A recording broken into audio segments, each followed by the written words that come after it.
নমস্কার, আমি অনুপ্রকৃত আর আপনারা দেখছেন নিউজ 7 দিন বাংলা ইউটিউব চ্যানেল। পত্রে নির্যাতিতা ছাত্রী তিনি ঠিক কি জানিয়েছেন দেখুন একবার। ঠিক কি ঘটেছিল বুধবার রাতে? এফআইআর এ 3 অভিযুক্তকে জে.এম. ও পি বলে উল্লেখ করেছেন অভিযোগকারিনী। সেখানে তিনি লিখেছেন, 12টা 5 নাগাদ কলেজে পৌঁছই। ফর্ম ফিল আপের পর আমি অন্য দিনের মতো ইউনিয়ন রুমে গিয়ে বসি। যে সেখানে ঢোকে এবং সবাইকে বসতে বলে, আমরা তাই করি। সে প্রাক্তন ছাত্র এবং কলেজের কর্মী। সে কলেজের টিএমসিপি ইউনিটের অঘোষিত প্রধান এবং অত্যন্ত প্রভাবশালী। সবাই তার কথা শোনে। টিএমসিপি ইউনিটে সে সবাইকে পদ দেয়। আমাকেও সে গার্ল সেক্রেটারির পদ দিয়েছিল।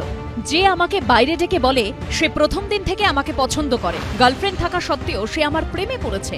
আমাকে বিয়ের প্রস্তাবও দেয়। আমি প্রস্তাব প্রত্যাখ্যান করে বলি আমার বয়ফ্রেন্ড আছে, আমি তাকে ভালোবাসি, আমি তাকে ছাড়তে পারবো না। এফআইআরে অভিযোগকারিনী লিখেছেন, 7:30 নাগাদ জিএস এই বলে বেরিয়ে যান যে তিনি শিগগিরই কিছু কাজ সেরে ফিরে আসবেন। তখনই আমিও জিনিসপত্র গুছিয়ে বেরোতে যাই। তখন যে আমাকে আটকায় এবং পি ও এম কে চোখের ইশারায় বাইরে যেতে বলে। তারা বেরিয়ে যায় এবং জের কথা মতো বাইরে থেকে দরজা আটকে দেয়। আমি কিছুই করতে পারিনি। সেকেন্ডের মধ্যে যে আমাকে ওয়াশরুমের কাছে নিয়ে যায় এবং আমাকে যৌন সম্পর্ক স্থাপনের উদ্দেশ্যে জোড়াজুড়ি করে।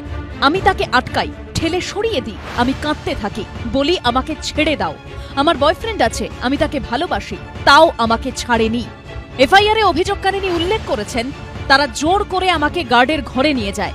যে আমাকে বিবস্ত্র করে ধর্ষণ করে। আমি বাধা দিলে সে আমাকে ব্ল্যাকমেল করে, হুমকি দেয়, যা সে আগে থেকেই করে আসছিল। সে আমাকে হুমকি দেয় আমার বয়ফ্রেন্ডকে খুন করে দেবে, আমার মা বাবাকে গ্রেপ্তার করিয়ে দেবে। তাও আমি বাধা দিই। তখন সে আমার 2টো নগ্ন ভিডিও দেখায়, যেগুলো আমাকে ধর্ষণের সময় তোলা। সে শাসায় আমি বাধা দিলে সে যখন ডাকবে তখনই না এলে সেগুলো সবাইকে দেখিয়ে দেবে।